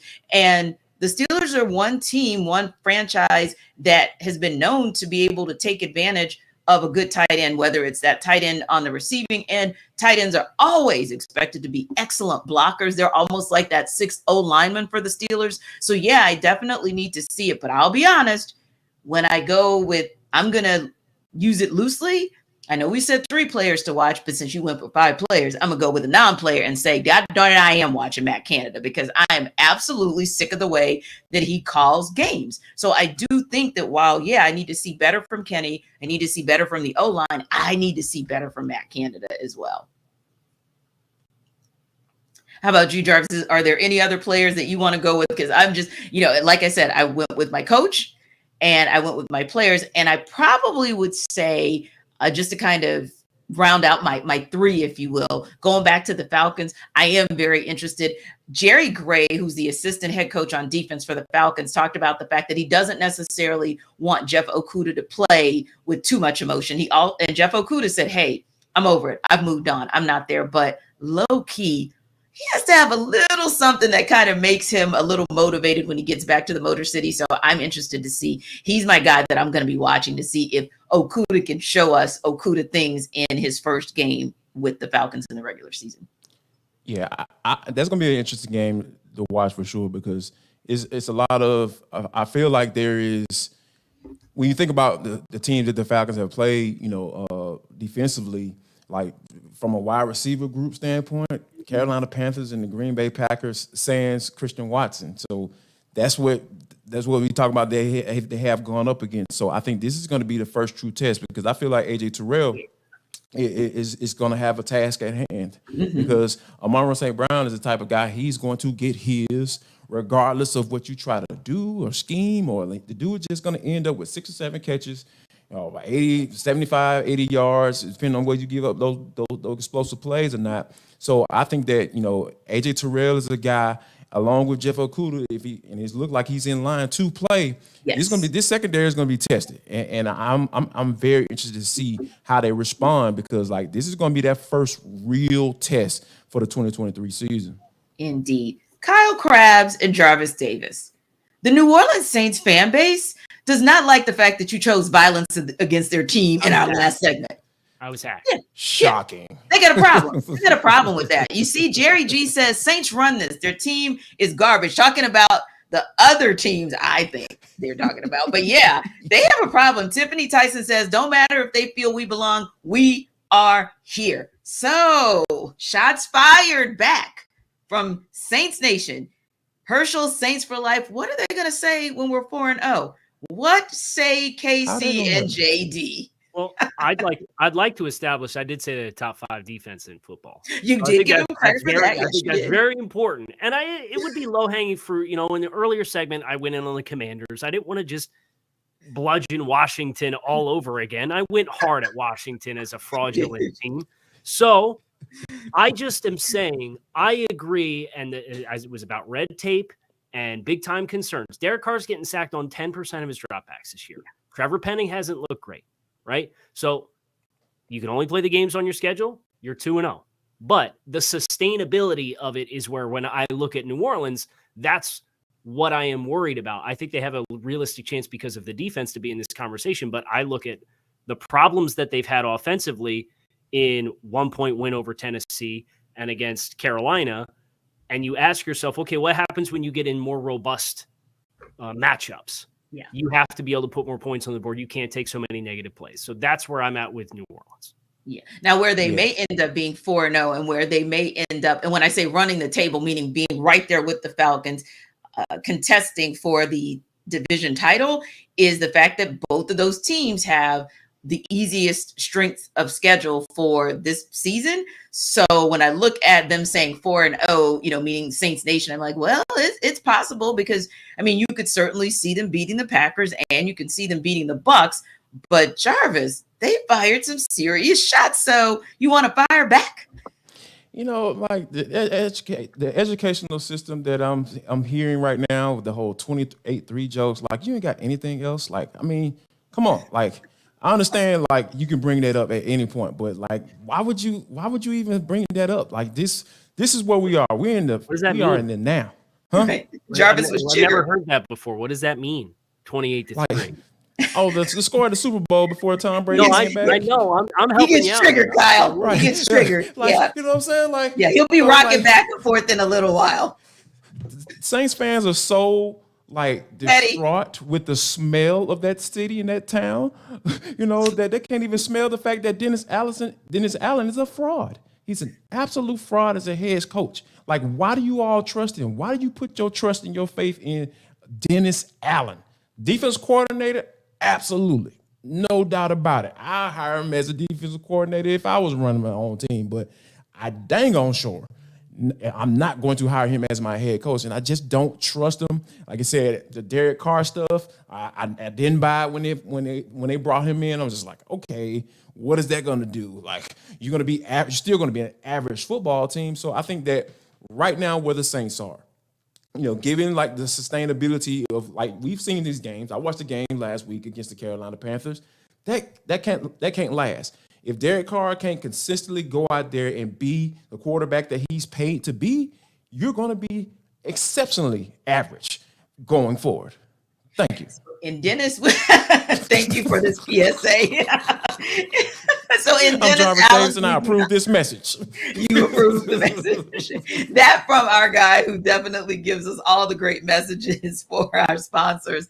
Now, there are actually a couple of games that I'm interested in checking out this weekend. And you already know one of them, of course, is going to be the Steelers game, because I really want to see if they can find a way to take advantage of the Raiders and kind of finally get it together.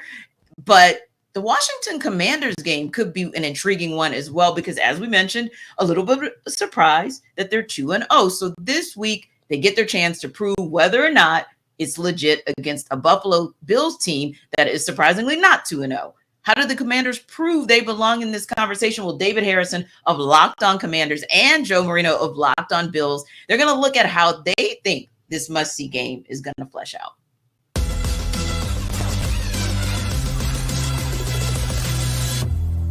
And for the Washington Commanders side of things, we're going back to that resiliency, right? If you're a resilient person, that means you like to hang in when times get tough. Well, if you're going to be a resilient team, that means you got to hang in and not allow one-play drives to end up with 60-yard touchdown passes. And that's what the Washington Commanders have to do against this Buffalo Bills team, is limit the explosives. For the offense, that obviously means you can't let Stephon Diggs get big chunk yards. You can't let, Dawson Knox, any of these guys, Josh Allen, break off a 20-yard run. You can't let any of those things happen. In the first half against the Denver Broncos, they allowed 5 explosive offensive plays for the Broncos offense, if I remember correctly.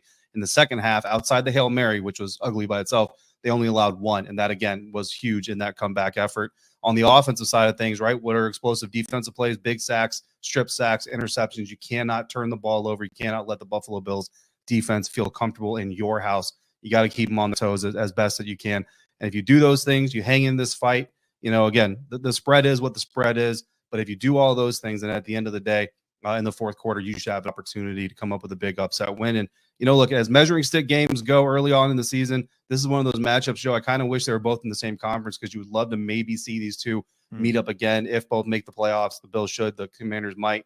You'd love to see these two postseason again, see what the differences are from week 3 to week, 19, 20, whatever it is, at the time they would face off. Obviously, that's not going to happen unless we see each other mid-February.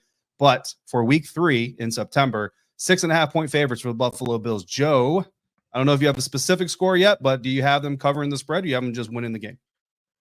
Well, you didn't even give me an option where the Bills would lose the game. I think you're assuming that I'm going to pick the Bills to win it. You're correct about that. I do think that the Bills go into Washington and win this game. I think they've done a good job throughout the years of kind of the glow up as a top team in not looking ahead, right? They're very much week to week. They focus on their opponent. They respect their opponent. Josh Allen, I don't know if I believe him, but when he was doing Kyle Brandt's basement last year, he was always like, I don't know who we play next. Like, okay, buddy, you probably do, but they certainly do embrace that. And I think that they're not going to overlook Washington. Obviously, there's the relationship between Sean McDermott and Ron Rivera that, of course, is something, storyline in this game. But it's going to be an interesting football game. You mentioned some of the explosive plays they gave up in the first half against Denver.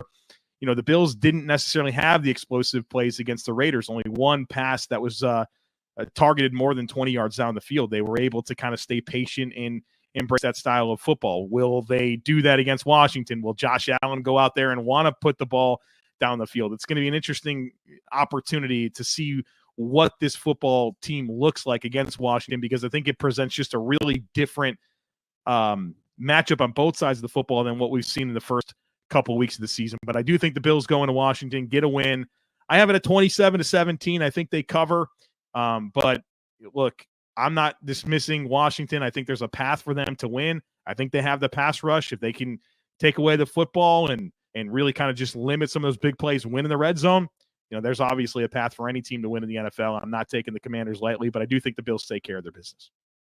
Yeah, I don't think you're going to be alone on that. I know a lot of Commanders fans are anticipating what's going to happen. They're excited to see what happens in the future, but they do know that this game is going to be a very tough one for this organization to win, right? Especially week 3. And I do think the Washington Commanders, like I said just a minute ago, week 3 Washington Commanders versus say week 13 Commanders are going to be two different teams, and hopefully health is on their side, and that helps them continue to develop. This is a team on the rise, I believe, but I don't think they're ready for a matchup like this one just yet, going up against the Buffalo Bills. And I do think that the Bills win this thing, but I'm going to go 27-21. So if you want to take the Commanders and the points at FanDuel, I believe that you'll probably be happy with that. I would probably stick to money line bets with this kind of thing, though. And unfortunately, if you're going money line, you're probably going Bills on that one. But I hope Locked On Commanders fans, listeners, everydayers, you know that I value being honest above all. So you kind of had to see that coming.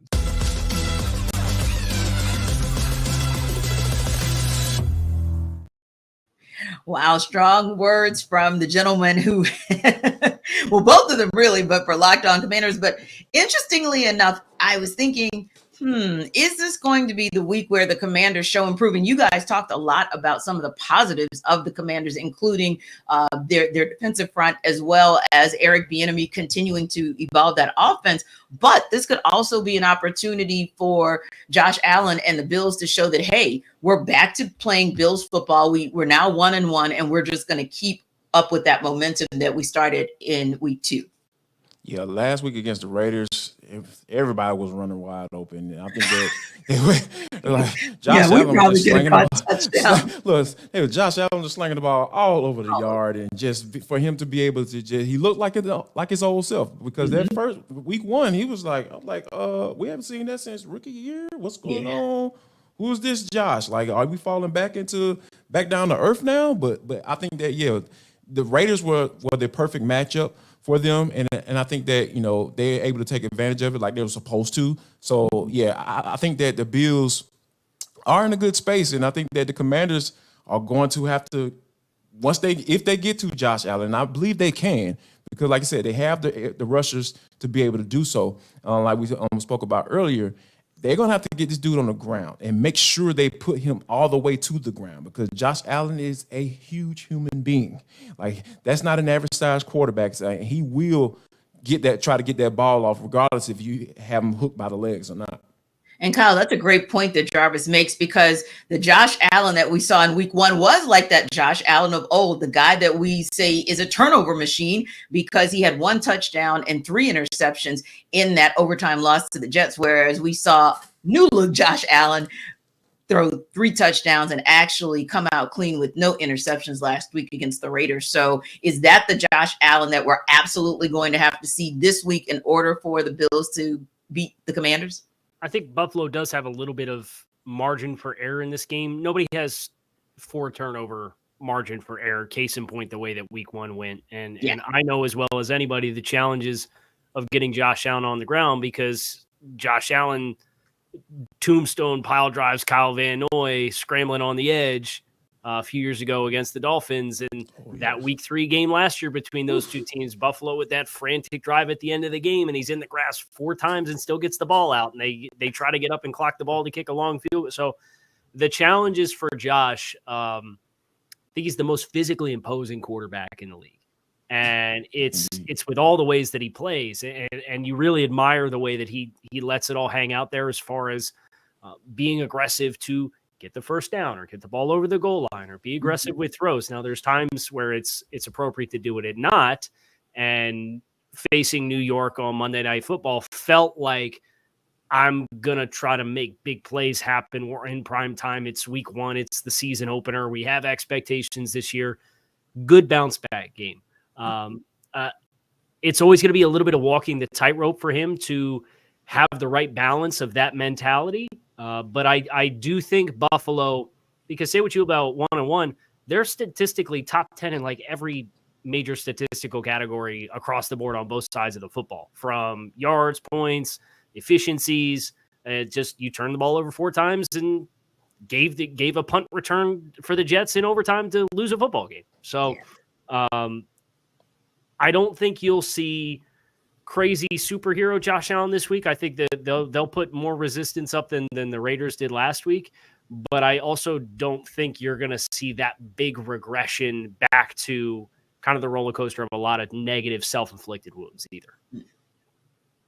Yeah. And when I look at Josh Allen, definitely, like you said, Kyle, as long as he plays a smart brand of football, as long as he plays a clean game, they should win that game, right? But if you look on the flip side with the Commanders, I think going back to Jarvis, your earlier comment about Eric Bieniemy, and we'll kind of call him a little bit of the QB whisperer, if you will. Can he put Sam Howell in a position, or will he put Sam Howell in a position if it comes to this and it's tight down the stretch in the fourth quarter for Sam Howell to be able to win the game for the Commanders?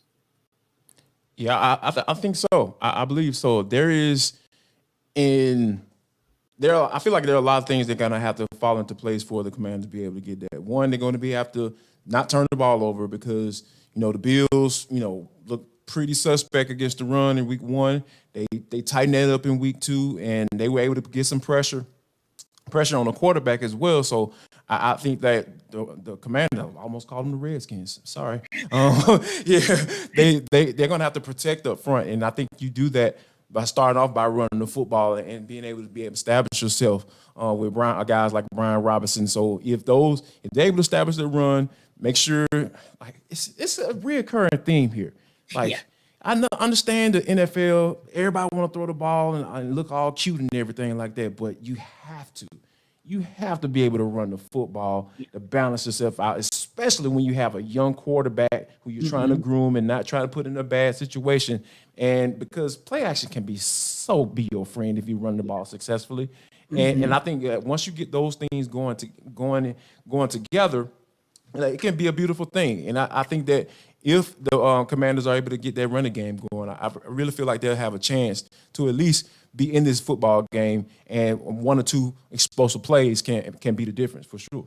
And we saw it up close and personal for ourselves last season when the Falcons played the Commanders, just how important, explosive, and unstoppable Brian Robinson can be. And then they've got, and Antonio Gibson as well did a number on the Falcons too. So yeah, you absolutely can put the ball in the QB's hands, but to both of your points, you have to be able to at least keep those defenses honest with your run game in order for it to be competitive and in order for you not to be predictable. So it'll be an interesting game. It is one of the more intriguing matchups for the weekend. So I know I'll definitely be checking on that. But in the meantime, we want you to check out what we'll buy and what will sell maybe in the Jackson 5 coming up. I know you Saints fans are so ready to see Ross Jackson, and you will. But first, Jarvis has to tell us about Prize Picks. Jarvis Davis here. Saints hater. No, I'm just kidding. I promise I'm just kidding. I don't hate the Saints. They're all right. They whatever. It's New Orleans, whatever.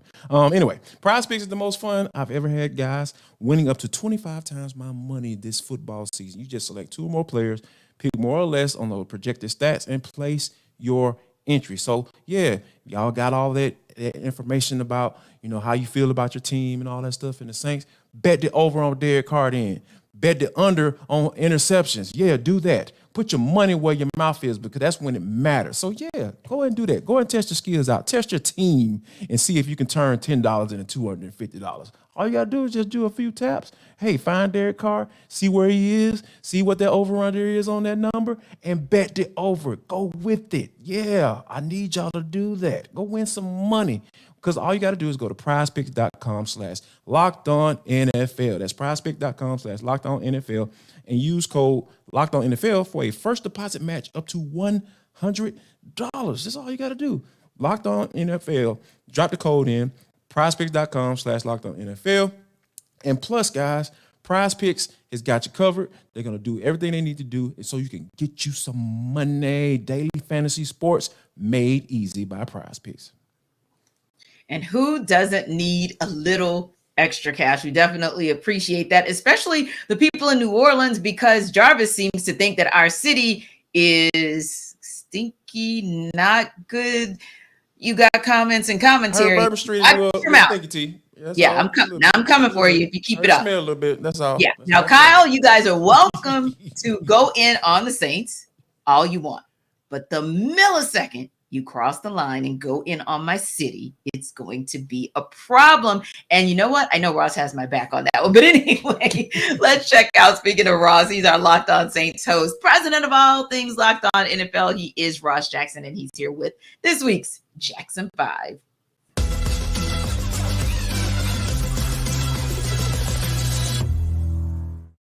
Okay, Ross, count them. 1, 2, 3. Oh my goodness.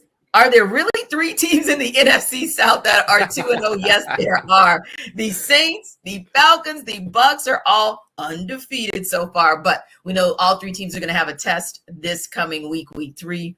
Who goes down first to lose? So this one's really interesting to me because I actually have all 3 teams losing this weekend. So I've got the Bucs dropping their game on Monday night to the Eagles. So technically they can't be the next NFC South or the first NFC South team to lose out of the undefeated. So it's going to come down to a big time heat race between the New Orleans Saints, who will face the Green Bay Packers, and of course the Atlanta Falcons, who will face the Detroit Lions. Whichever one of those games hits 0 first will be your next NFC South loser, or your first NFC South loser of the 2-0 undefeated teams. But I think all 3 of them have tough games this weekend. Absolutely. The Lions are coming off a heartbreaking loss, so I feel like they're kind of primed and ready to just get back in the win column, which means, oh goodness, the Falcons, I don't know. But I also feel like that might be a track meet. So if the Falcons lose first, it may be by default because they just run up the score and run through the game that quickly. There you go. But yeah, this will be an interesting one to see who actually comes out possibly 3-0, or if all 3 teams actually end this week 3 2-1. Now, speaking of another division that is actually 3-0, we're talking NFC East now, and we're talking Cowboys, we're talking Commanders, and Eagles. Now, I don't think the Eagles were a shock to anyone. Maybe not the Cowboys, the Commanders. Okay, yeah. But which one of those teams also will take their first L of the season at the ending of week 3? Well, we just talked about the Eagles winning Monday night, so it's not going to be them. The Cowboys, despite the massive loss of Trayvon Diggs, which is huge for them, but they still have really good defensive pieces back there. Of course, Micah Parsons, who's like one of the best defenders in the NFL. They also have the Arizona Cardinals this weekend, so they're fine. So for me, it comes down to the Washington Commanders. They have the biggest test this weekend going up against the Buffalo Bills. It could be some upset material there. The Commanders will, I believe they're playing at home for that one. So there could be a little bit of an upset opportunity there, but I don't see them squeaking past a very angry Josh Allen and the Buffalo Bills, especially after last weekend. Oh yeah. Angry Josh Allen. That's going to be I don't want to see that. Yeah. Exactly. Good luck with working through that. And good luck with kind of the head scratchers of those teams who are on the other side of this conversation, which are those teams that are 0-2. And the reason I say good luck is because a couple of them were really surprising to all of us. But for you, Ross, who was a head scratcher where you said, wow, didn't think at the end of week 2 we'd be talking about this team not having posted one in the win column? Yeah, this one was a big one for me, and it was the Denver Broncos. I didn't see them being 0-2. They had the Raiders the first week. They had the Commanders after that. I thought that they were going to end up in a situation where they were going to at least be 1-1 with Sean Payton coming to town, the combination of Sean Payton and Russell Wilson getting things going, letting Russ cook and all that. But so far, Russ has been maybe – he might use the microwave. He's just fixes the bowls of cereal, whatever it is. It ain't working for them right now. And so to me, that's the biggest surprise of the 0-2 teams is that Denver Broncos team led by Sean Payton. You're not used to seeing a slow start for that guy. Yeah, when you look at his QBR rating, when you look at the percentage of completions, everything, at least on paper, looks like, okay, we're back to the Russell Wilson of old. And on some level, you are, but on the same token, not quite to the level to get you a W. So maybe it happens for them in week 3, rather. Now, you have some teams out there like the Carolina Panthers, as an example, that have a rookie quarterback under center. And it's been a challenge for him, to say the least. But there are some other rookie quarterbacks out there as well who are on the struggle bus. So we're early on in the season. Only 2 weeks, 2 games in, but should any of these teams be concerned about how their rookie QBs have performed so far? I don't think so. I really think that these are the growing pains that come with starting a rookie quarterback right out of the gate. And sometimes you get massive success from them right away. Most of the time, though, you don't. And of course, look, Carolina Panthers fans are about to get a big-time realization this weekend because they're not going to see Bryce Young. They're going to see Andy Dalton. Andy Dalton's been in the league a lot longer than Bryce Young, but you're going to wish Bryce Young was out on that field this weekend. So I think that when you look at where all three, particularly the three big rookie quarterbacks, Bryce Young, C.J. Stroud, and Anthony Richardson, who, of course, is going through concussion protocol and all that, yeah, these guys are just in a situation to where there's some growing pains. Anthony Richardson's usage might be something that's going to get called into question, especially with the injury and things like that. But outside of that, I think that these are teams that should play the patient route. They committed to their rookie quarterbacks as starters. They should remain committed to those rookie quarterbacks as starters and give them the opportunity to get their feet under them. And our Jackson 5 expert, Ross Jackson, he's having a little bit of growing pains too, you guys, as a Swami, as someone who predicts, because the Bucs are 2-0. And, you know, at the end of the day, that was not quite where you had them. But, hey, you can't choose them now. So do you care to update your first-round projection? Because we kind of know what you put out there before.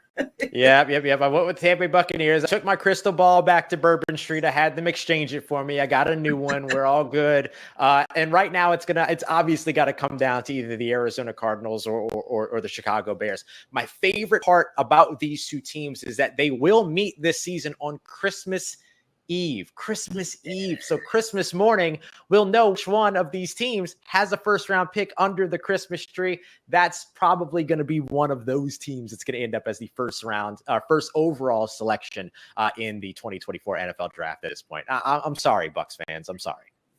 Yes, apologies accepted on behalf of Bucs Nation. But hey, yes, we'll see right on Christmas Eve who's been naughty and who's been nice and who's going to therefore get that first overall pick. Thanks for stopping by, Ross. Jackson 5 back at you next week. Always a pleasure.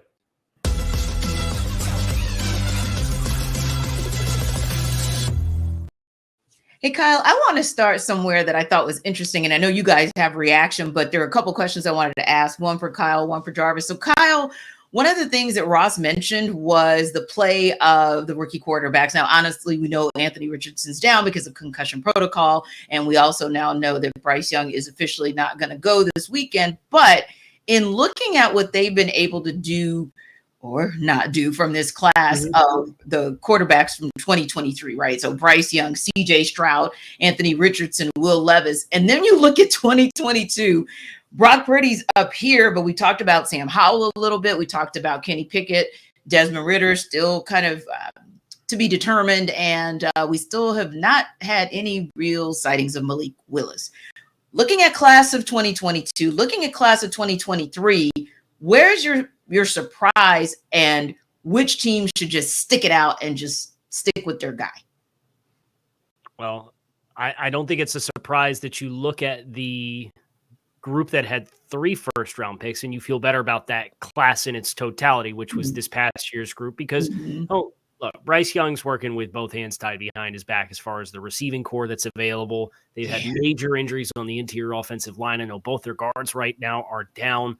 That's not a winning recipe for a player who probably does have to recondition himself for the way he played and got outside the pocket and moved around and made things happen with his legs. Everybody's a little faster in the NFL. And you see Bryce is kind of figuring that out as he tries to get off script and extend plays, but his receivers just aren't getting open. Yeah. So that's a really hard situation to evaluate objectively the play of Bryce Young. Now, I would say out of the 3 quarterbacks in this year's class, Bryce is the one who I think has the least margin for error with his physical skills. And you contrast that to Anthony Richardson and how good he looked with 2 15-plus yard touchdown runs against Houston last week before he had the concussion that knocked him out of the game. You look at C.J. Stroud throwing for over 380 yards because he is the traditional pocket passer who gets the ball out of his hands. And Houston, even though they've endured a lot of injuries on their own offensive line, they kept swinging. They kept bringing guys in. They were trading for Josh Jones from the Arizona Cardinals. I mean, they legit brought in 5, 6 offensive linemen to try to say, hey, this is our guy. We're invested here. So I think you see optimism for all of the rookies from this year's class. As far as somebody from last year's class who I think needs to stick with it, I think about what Atlanta is doing, and they are a team that does mitigate the quarterback position. They don't throw the ball downfield. I said earlier in the show this week, that I admire the way that they play offensively because they don't panic when they're down 2 scores. We still got time. Now, if you're in a 4-minute offense situation, you need to drive the length of the field at the end of a game. I don't like your chances to execute that because Desmond Ridder hasn't necessarily done that. That's not really their DNA of who they are. But as they continue to build forward, Desmond Ridder has the opportunity to be a player, kind of like what Dak Prescott was in Dallas when he first came in as a rookie. Yeah. And he didn't have to do too much at first. And their identity was in the run game. And as he matured, their offense evolved. And I think the Falcons have the skill player pieces to do that. It's just a matter of let's be who we are. And as our quarterback matures, we can continue to build around him. I think they have a good blueprint to do it. It's just this hard dynamic of you're in year 3 of a head coach. You're probably going to want to see more wins this year than you've had where you had 2 consecutive 7-win seasons. So there's a little bit of pressure to win. But I think the situation is good, and it's just on Atlanta to stay true to their process and hope that they have enough wins in the meantime to allow that process to fully play itself out. And to add to that, another quarterback in that particular class as well is Kenny Pickett. Like, look at the weapons. George Pickens, Deontay Johnson, Freiermuth. You know, you have Najee Harris and even Jalen Warren, who's been coming along, catching the ball out of catching the ball out of the backfield. There's just so many guys that he's surrounded with, but it just doesn't seem quite right. And T, I think you made a great point. And I think Matt Canada might be the reason why. And I think that, you know, Mike Tomlin, like, he's the epitome of loyalty. Like, the opportunities he's had to throw players under the bus for just being straight up bad people in the locker rooms in these past years, and we're not finding out that stuff until they're long gone and retired. Like, he just is so loyal. And I think, and I'm just trying to figure out why he's so loyal to that guy. So I think that they need to, if they're going to stick with Kenny Pickett, they need to switch some things up from a play calling standpoint. And I think that it's going to have to take, I feel like you can't really do that in the season because, you know, like, that stuff can get messy. And the Pittsburgh Steelers aren't that type of organization. Like, they aren't going to be out there like that. So I think it's going to be a matter of Tomlin going to Canada saying, hey, man, here's what we need to do. Here's what, I'm not telling you what to call, but I need to, these play calls, these game plans, they need to be centered around this. They need to be centered around Najee Harris. They need to be centered around Kenny Pickett, getting him some easy throws to the tight end so you can get that offense moving down the field and get into some old school play action like what we're used to seeing with that Pittsburgh Steelers offense. So I think that, you know, if they can just stick, if they're going to stick with Kenny Pickett, which I feel they should, he was on the first round quarterback that year for a reason, they need to Mike Tomlin needs to make sure that Canada is putting this dude in the right position to be successful. Can I piggyback off of offensive coaching? Because I know very well what it's like to have a young quarterback with a coaching staff that just refuses to put any competent offensive coaching around him. Tua Tagovailoa, his first 2 years with Brian Flores, amidst all of the Tom Brady, Deshaun Watson rumors, averaged 194 passing yards a game. 194 his first 2 seasons. In the 15 games he started with Mike McDaniel, he is averaging 285 passing yards a game, almost 100 more passing yards per game. And he's leading the league in passer efficiency since that time, his passer rating, his adjusted net yards per attempt as far as efficiency when you factor in sacks and throwaways and turnovers and touchdowns. It's the best in the NFL with Mike McDaniel. Now, some of that's Tyreek Hill, Jalen Waddle. That's fine, but we just got done complimenting the skill players that Pittsburgh has, and the ability to tie it all together is an essential piece. And until there's continuity for the sake of continuity, and then there's continuity because it's beneficial. And it feels like Pittsburgh had continuity just for the sake of continuity because they didn't want to go back to square one and start all over again. And I get that's detrimental to young quarterbacks, but so is playing multiple years in this system that's just so vanilla that you present very little in the way of challenges for pre-snap, what your possibilities and what your menu is based on your formation and the game situation. I love what you said about just having an understanding of how to really utilize all the pieces in your offense, because I think the Dolphins are a nice blueprint. And in addition to what you have in the wide receiver core, you actually are using Raheem Mostert like you should use him, because he's averaging 5.6 yards every time he touches the ball. And that's what you want to see. And he's punching it in as well. So, yeah, I think that when you look at the two classes, and maybe I agree that the quarterbacks that you want to stick with are Desmond Ridder and Kenny Pickett because of what you can see in I think Desmond Ridder has the right people because Arthur Smith is running that offense with Dave Ragone, but Kenny Pickett probably needs somebody. But to your point, Kyle, once Tua got not just the pieces on the field that were right for him, but also the pieces to actually take advantage of them with the coaching staff, then that's when you kind of saw all of the pieces kind of click, if you will. So yeah, I love kind of that analogy that you made there because it definitely does make a difference. Now, listen, we have spoken about our bottom three teams over and over and over again. So I'm chuckling because I'm thinking to myself, when Ross was talking about his bottom three teams to start off, the Buccaneers were right there in the mix. He actually had to fall on the sword during the Jackson 5 and say, maybe I was wrong. Maybe they're not going to get that number one pick. So what do you guys think about that in terms of, is there any team that maybe in the first 2 weeks, you guys are like, yeah, no, I don't think that's going to work. You know, they're bad, but you're like, now we're going into week 3. Maybe I kind of underestimated them. I don't know. Maybe they're not bottom dwellers. Las Vegas is that team for me, where pretty skeptical of Josh McDaniels and the system in year 2 and the Patriot way, doing it elsewhere. But the offensive lines played pretty well. I know they didn't run for anything at all in week 2 against Buffalo, but from a pass blocking perspective, they're executing pretty well. Was concerned about what they really had there. Some guys overachieved last year, like Jermaine Illuminor. Can you bank on them again? Well, the unit as a whole has executed pretty well. You have Max Crosby, obviously, on the defensive side of the ball. They have a win already. They weren't overly competitive. They put a nice opening script together against Buffalo. They went down and scored a touchdown on the opening possession last week. So they're a team that I just look across the space at some of the teams that aren't 0-2, Chicago, Arizona. I have big time concerns with Carolina right now, and they're a team that, like, they lost Shaq Thompson to injury too. JC Horn's on IR. They're really banged up. So I think Las Vegas, even if they don't surpass their win total from last year, I thought they might be a candidate to win 3-4 games this year. I think they'll probably get over that. I think they're a team that has shown a little bit more life versus my concerns on the offensive side of the ball, which is ironic because they had a horrible running game performance in week 2. Yeah. How about you, Jarvis? What team is the one where first week, second week, you were like, yeah, they are bottom dwellers, but maybe now you're rethinking that?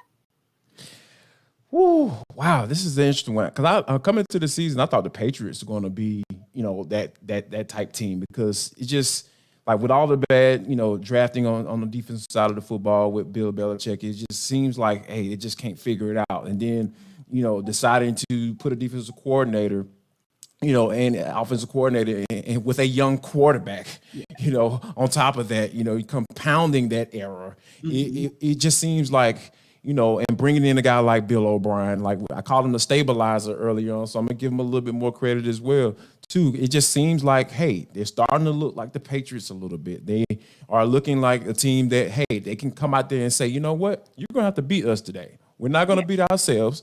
Our offense coordinator is going to make sure our quarterback is put in the right situations, and we're not going to turn the ball over. And then, hey, just look out for our special teams, too, because we're going to be able to make plays on that as well. So I think that the Patriots are a team that I was like, oh, you know what? They might have a chance to replace Mac Jones, but, I'm starting to scoot towards, hey, they might be at least a solid team.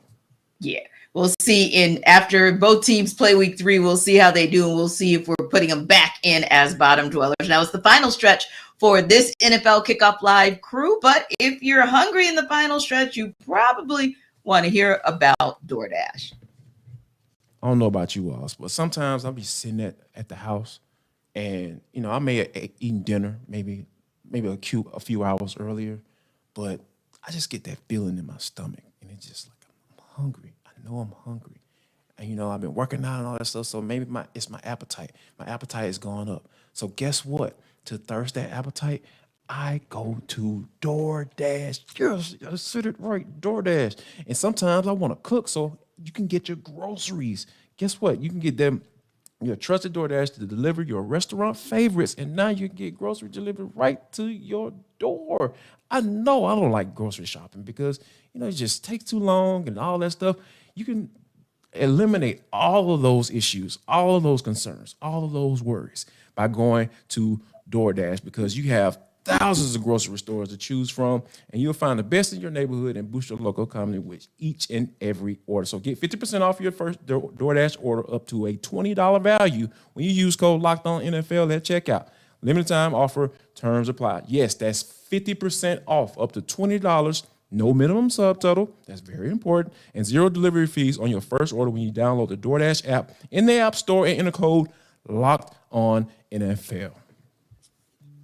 Indeed. Now, there are some people that might be in trouble as far as their fantasy football and their fantasy league goes, and it may be some time to make some moves, but Michelle Majuk is actually going to tell us about which players you may need to sell now to salvage.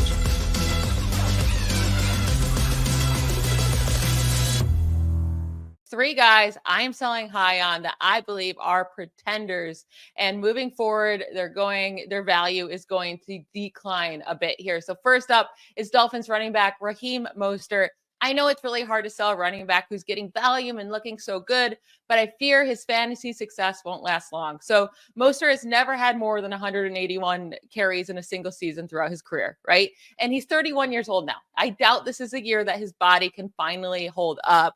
Plus, he's been the only healthy back in this Dolphins backfield, and they're going to be getting back Jeff Wilson Jr. and Salvon Ahmed from injury soon here. Third-round rookie running back Devin Achane, he dealt with a shoulder injury in the preseason. He should see his workload increase as he gets further away from that injury. So I am going to sell high on Mostert now while he's had back-to-back great fantasy weeks. Another guy I am looking to sell high on is Buccaneers running back Rachaad White. So he had a great performance against a very terrible Chicago Bears defense last week, right? But even then, his efficiency still wasn't that great. He is getting the volume, but White has been one of the least efficient running backs since entering the NFL last season. So his 3.6 yards per carry ranks 47th among 49 running backs with 100 plus carries. And his 5.8 yards per reception ranks 18th among 20 running backs with 50 plus receptions since 2022. His schedule gets harder coming up here. He gets the Eagles, the Saints, and then a bye week. So over the next 3 weeks, you might not want to play him whatsoever. It could be a good month before he has another good fantasy day. Take this opportunity and sell high on Rachaad White now. You might not get another chance. And then last up, this name hurts me to say, but it's Jets wide receiver Garrett Wilson. We know he's insanely talented, right? And that's why you might be able to sell him high now. It cannot be overstated just how terrible this Aaron Rodgers injury is for Garrett Wilson's fantasy production this season. He went from a guy that had serious top 3 fantasy wide receivers ceiling this year to a guy that's going to be lucky to finish in the top 12, top 15 this year. He has saved his fantasy day each of the last 2 weeks with Zach Wilson by scoring a touchdown. We know in week 1, he basically had to intercept a terrible ball thrown by Zach Wilson to score the touchdown.